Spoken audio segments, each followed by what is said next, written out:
Oi pessoal, tudo bem? Estou gravando mais um videozinho de comentários bíblicos aqui. E queria falar hoje sobre uma coisa que está sendo muito comentada sobre o proselitismo, né? O que é proselitismo? As pessoas falam e não sabem o que é proselitismo, não sabem, outros não sabem, enfim. Mas a palavra prosélitos, né, pessoal, ela é uma palavra latina, uma palavra grega, né, origem grega, que quer dizer, que eu até marquei aqui, aquele que se aproxima, né, aquele que se aproxima de outra religião, aquele que se aproxima de outro partido político, enfim, nós vamos tocar hoje para o lado religioso aqui, não vamos amplificar para o lado político, só para o lado religioso. Então, é aquele que quer converter outra pessoa para a sua religião. A sua religião é melhor, a sua religião é a que salva, a do outro que não presta. Ele sai fazer proselitismo, é isso que é o proselitismo. E a Bíblia é um termo também tirado da Bíblia Sagrada, né? E eu quero ficar lá na Bíblia Sagrada, por causa que é lá que está a origem, para mim, no cristianismo, do proselitismo. Eu vou ler aqui para vocês, eu anotei aqui, fica mais fácil, em Mateus 23:15, né? Diz assim: Ai de vós, escribas e fariseus hipócritas, pois que percorreis o mar e a terra para fazer um prosélito, olha só, e depois de terdes feitos, ou fazeis filhos do inferno 2 vezes mais que vós. Então você vê que lá em Mateus capítulo 23, versículo 15, já se fala no proselitismo, no prosélito. O próprio Cristo estava falando. O que ele estava dizendo?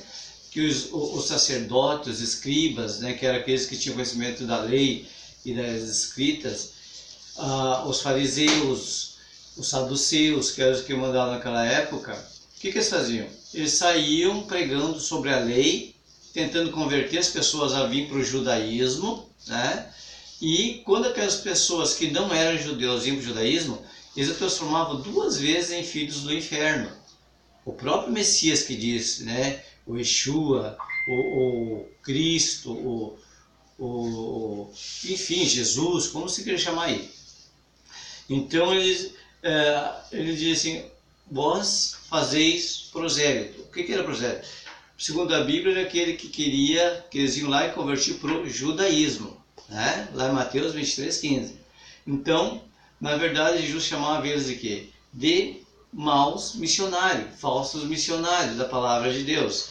Então, porque eles convertiam as pessoas 2 vezes ao inferno, né?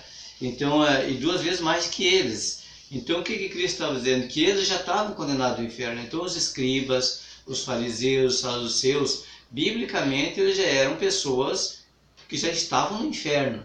Vocês podem ir lá em Mateus 23. Eles já não eram mais discípulos de Deus, eram discípulos de Rassatã, de Satanás. Eles já estavam no inferno. Eles iam para a sinagoga, iam para o templo em Jerusalém, mas eles não eram de Deus, eles estavam lá. É um exemplo de mau missionário, que acha que Deus, mas não é, Deus já tinha abominado eles. É o próprio capítulo de Mateus 23 que fala isso. Então, que eles eram missionários do mal. A Bíblia de estudo também, da plenitude também, ela fala a mesma coisa que era o missionário do mal. Fui lá pesquisar para ver isso aí, né? Então, porque lá em Mateus 23:13 diz que eles fechavam as portas. Eles fechavam a porta para aqueles que queriam entrar no reino de Deus. E eles não entravam e nem deixavam os outros que queriam entrar entrarem. Por quê? Porque eles diziam que quem não era judeu, quem não seguia o judaísmo, não herdava o reino, não ia para o céu, né? Agora, o que acontece? O Cristo veio e disse: não é bem assim, né? Então, onde é que nós vamos ver isso? Nós vamos ver que o reino do céu é espiritual.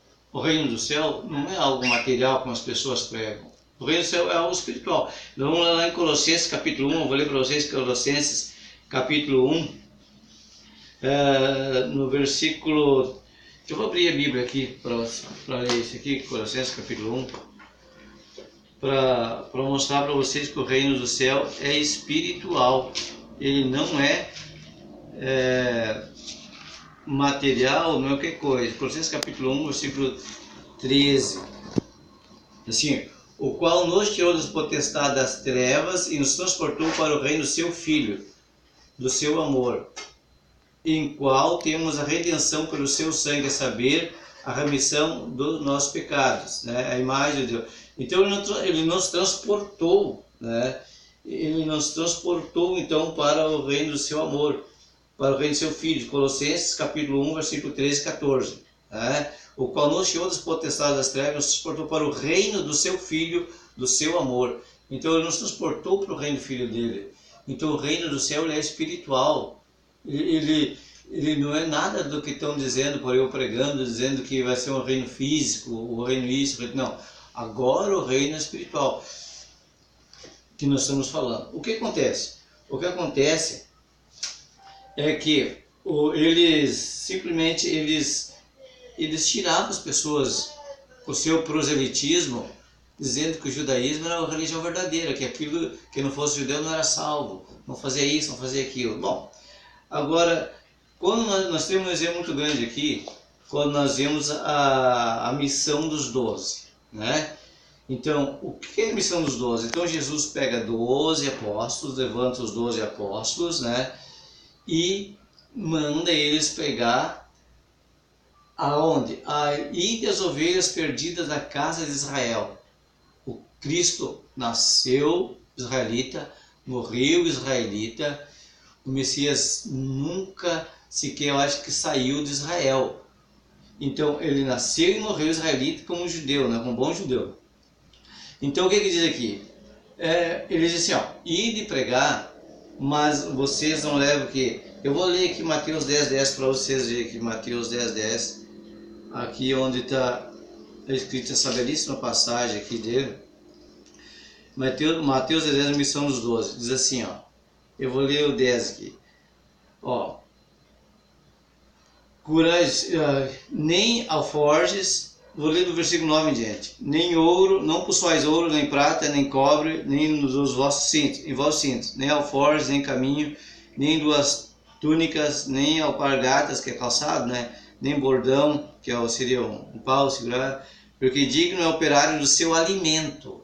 Então, quando Jesus manda os 12 pregar, ele manda pregar para os da casa de Israel, que era chegado o reino de Deus.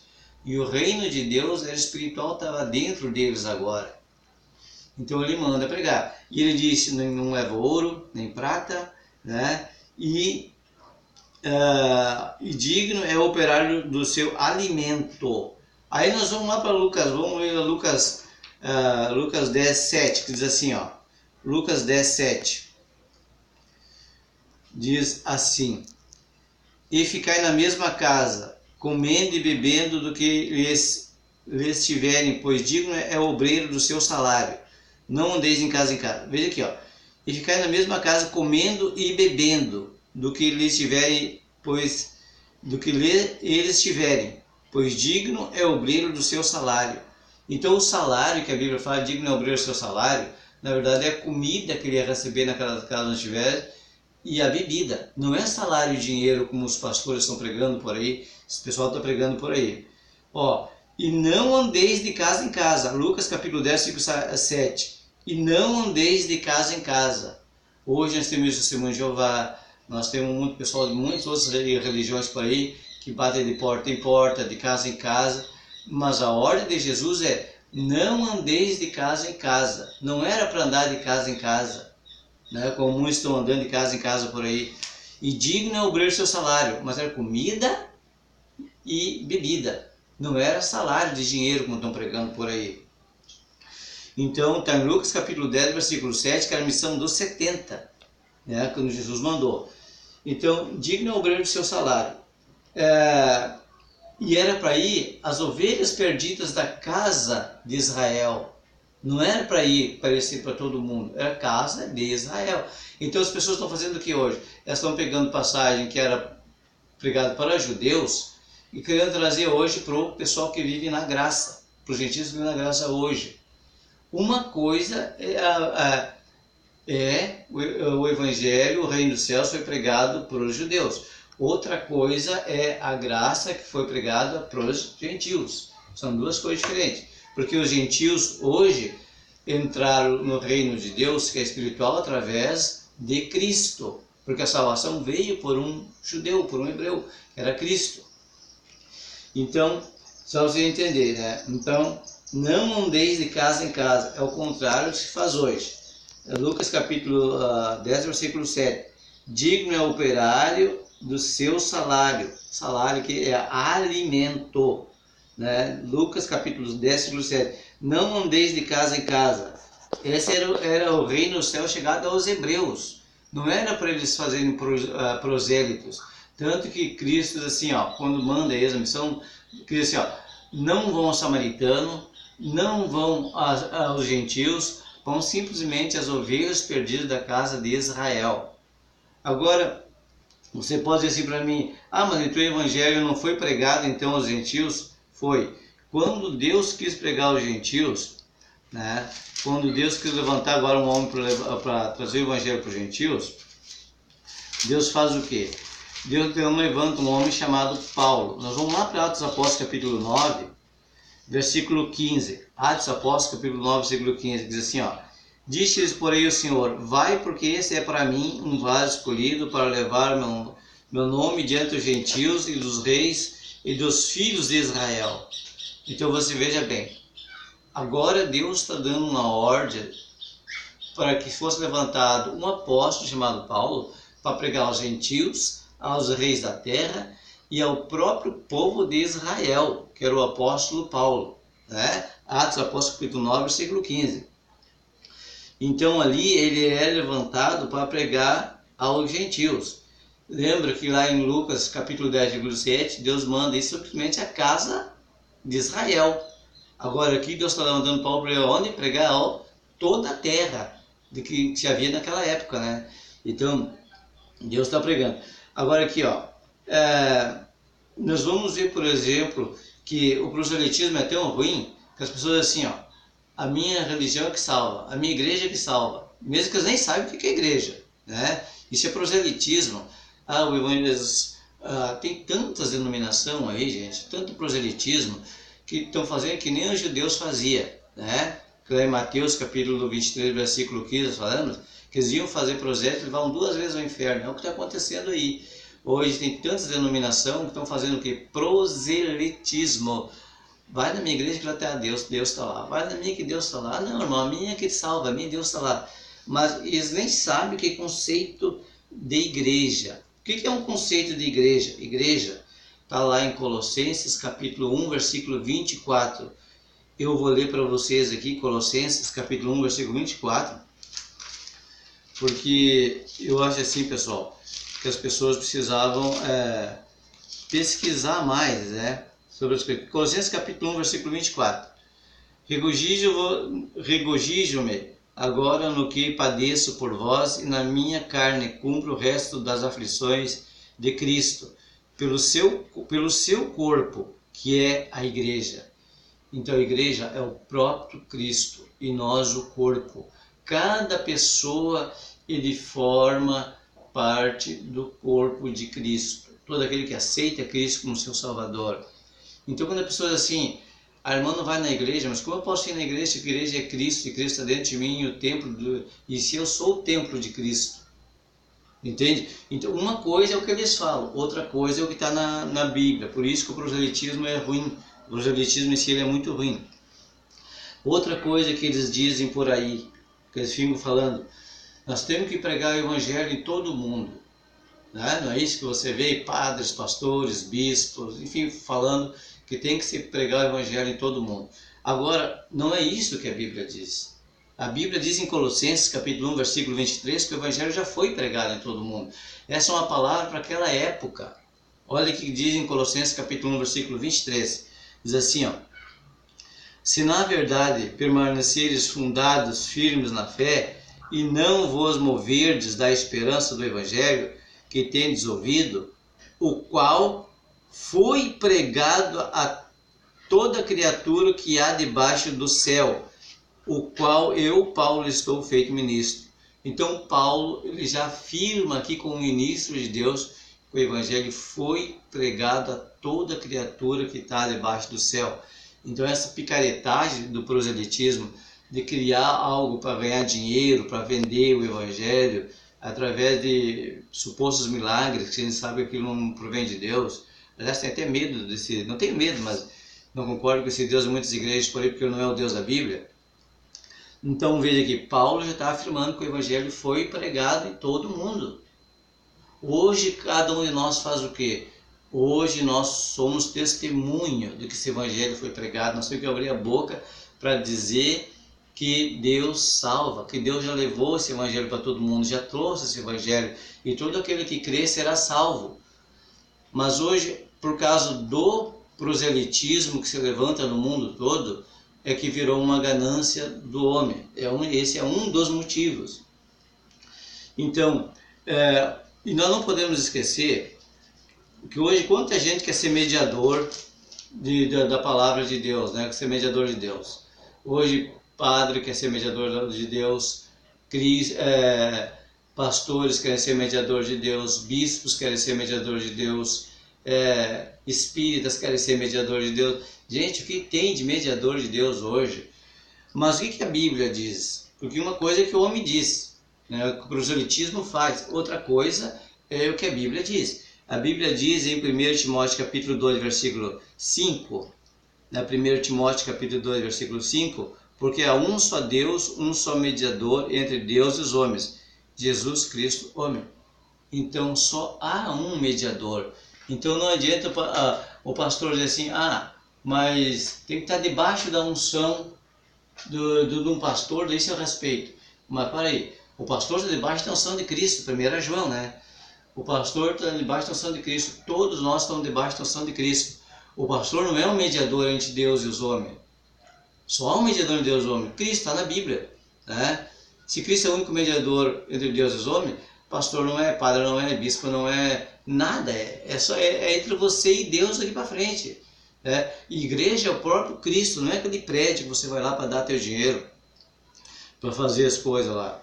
Entende? Então, por que isso acontece no proselitismo? Se vocês vejam que eles saíam, eles saíam e convertiam as pessoas 2 vezes ao inferno, né? Foi isso que nós vimos lá, né? Eles saíam, faziam as pessoas 2 vezes ao inferno. E isso é tão tremendo, gente. Isso é tão tremendo, sabe, que a gente fica pensando, né? De como as coisas assim acontecem, porque ele já morreu por nós. Não temos mais que pagar nada por isso. Não temos mais que pagar nada. Eu vou ler aqui para vocês aqui, ó. O que os fariseus, os saduceus, os escribas pregavam? A lei. Não era a lei? Agora, o que Paulo fala sobre a lei? Vamos ler 1 Timóteo, primeira epístola de Timóteo, capítulo 1, versículo 9 a 11, que diz assim, ó: sabendo isto, que a lei não é feita para o justo, mas para o injusto, e obstinados, para os ímpios e pecadores, para os profanos e irreligiosos, para os parricidas e matricidas, para os homicidas, para os fornicários, para os sodomitas, para os roubadores de homens, para os mentirosos, para os perjúrios e para o que for contrário à sã doutrina, conforme o evangelho da glória de Deus, bem-aventurado quem me foi confiado. Então eu quero dizer para você assim, ó, a lei ela era boa para aquela época, até a morte de Cristo. Mas da morte de Cristo para cá nós vivemos na graça. E essa graça, agora isso quer dizer o quê? Que tu tem que estar na graça, mas tu tem que estar rodeado de lei. A lei controlando a graça. Isso não existe. Por que não existe isso? Porque se nós ir lá para o Evangelho de João, eu vou provar para vocês agora aqui, ó, Evangelho de João, capítulo 1 do Evangelho de João, aqui eu vou provar para vocês aqui pela Bíblia, ó, capítulo 1 do Evangelho de João, versículo 17, que diz assim, ó, 1,17, diz assim, ó: porque a lei foi dada por Moisés, mas a graça e a verdade vieram por Jesus Cristo. Então eles viviam na mentira, porque se a graça e a verdade vieram por Jesus Cristo e a lei veio por Moisés, então agora não tem que você que está vivendo em Cristo, está vivendo a lei mosaica, controlando Cristo, controlando o amor de Cristo, porque Cristo diz que quem tem amor cumpre os mandamentos. Não foi isso que Cristo disse? Então, eu agora vivo na graça de Cristo, mas para os prosélitos, para aqueles que defendem a lei, eu tenho que viver o quê? Eu tenho que viver agora rodeado da lei. Aqui está a graça, estou com Cristo aqui. Aí agora eles querem que eu viva aqui rodeado de lei, tem que ter lei para isso, lei para aquilo, 613 leis, que eu vivo aqui, que nem eles conseguiram viver, que eu devo viver aqui rodeado agora por uma cerca de Moisés aqui, como se Moisés fosse maior que Cristo. Porque a Bíblia, no livro de João, capítulo 1, versículo 17, diz que, diz para mim, porque a lei foi dada por Moisés e a graça e a verdade vieram por Jesus Cristo, eu vou ver na graça e na verdade, no favor imerecido. Ele morreu na cruz para mim, eu não merecia, mas ele morreu na cruz para que eu fosse salvo. E agora com esta salvação, agora com essa graça, com esse favor dele, eu não preciso mais agora estar rodeado por 613 leis. Agora eu tenho que viver o amor. Agora eu tenho que entender que só ele é o mediador entre eu e Cristo, que não tem mais lei para me mediar, para me lembrar de pecado. Por quê? Porque ele é que tira o pecado do mundo. Entende? Se antes a lei me lembrava do pecado, agora Cristo é meu advogado e tira o pecado do mundo. Por quê? Porque é o Espírito Santo que me lembra do pecado agora. É o Espírito Santo que me lembra do pecado. Então ele, cada vez que eu peco, faz eu lembrar e faz eu me arrepender e ter uma comunhão com Cristo. Mas o que o prosélito faz? O prosélito agora criam leis dizendo cristã, mas essas ditas igrejas que se dizem cristã, vocês podem notar, eles pregam o Velho Testamento. O Velho Testamento, para quem não sabe, é a mesma Torá que os judeus vivem. Então eles estão vivendo o judaísmo sem perceberem.